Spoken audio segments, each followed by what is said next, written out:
Hello, friends. Welcome to today's pep talk. Remember, here we keep talking to impact positively. Today, we'll be talking about mental health and internal pressure. Why you feel exhausted even when life seems fine. Have you ever gone through a stretch where everything looks okay on paper, yet something feels off inside? Nothing dramatic has happened, nothing has fallen apart, and still you move through your days with this quiet weight you can't quite explain. This is usually where people turn inward and start questioning themselves. They wonder if they are just unmotivated, if they are lazy, if they are being ungrateful, if something is wrong with them for feeling this way when life seems fine. Well, what's often happening is simpler and more common than we can think. Life has slowly filled up. Not with big disasters though, with those small unresolved pressures. Let me name some of them. Remember those decisions you've been postponing, those conversations you keep avoiding, those responsibilities that slowly become expectations, those things you said yes to once that turned into some permanent obligations. Well, I know this is very relatable. None of this will feel serious on their own, but together they will start taking up space in your head, and eventually there's no room left for you to think clearly. People often misunderstand this state and they assume that they need maybe a fresh burst of motivation, a new routine, a drastic reset. Slowing down often brings relief, even when nothing else changes. That's a clue. What's wearing you down isn't the lack of effort.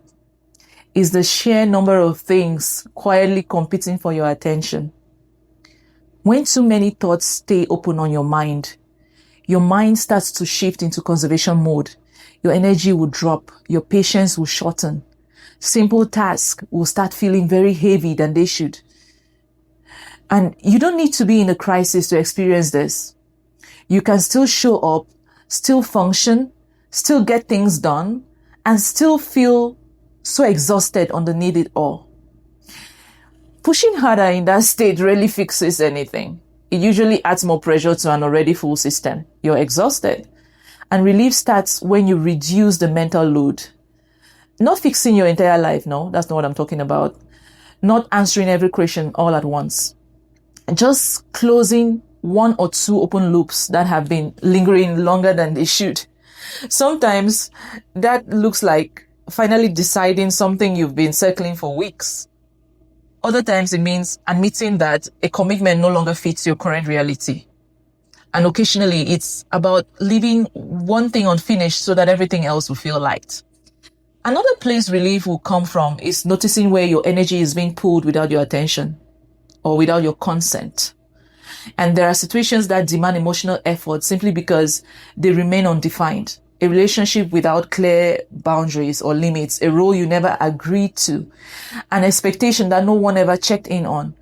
As long as those stay vague, they keep drawing from you. Here's an uncomfortable truth that often brings clarity. A lot of the stress comes from us avoiding short-term discomfort. Hard conversations will get postponed, decisions will get delayed, boundaries will be blurry, nobody is stomping their feet and saying that enough of this. That avoidance feels easy at the moment. Over time, it creates a constant background tension. Relief will usually show up after something is resolved, not after it's analyzed endlessly, overthinking. Another shift that matters is letting go of the idea that every feeling needs a dramatic explanation. Feeling heavy doesn't always mean something is broken. Sometimes it's a signal that life has become too full. Things are happening. Too many things are happening at the same time. There are too many inputs. There are too many expectations. There are too many responsibilities. Too much is going on. And clarity tends to return when there's more space to think. So you have to clear your mental clutter. If this sounds familiar, try replacing self-criticism with a more accurate understanding. Your system is responding normally to prolonged pressure. You can change it gradually through small decisions that reduce the load instead of adding to it. And this is not about reinventing yourself or a complete rebirth. It's about creating enough room to feel like yourself again. And when that room comes back, energy will definitely flow naturally. Well, thank you for staying here with me, and I look forward to seeing you in our next pep talk. I don't know what topic that will be, but I'll definitely come up with something. And please subscribe and follow for more. And remember, we keep talking to impact positively. Thank you. Bye.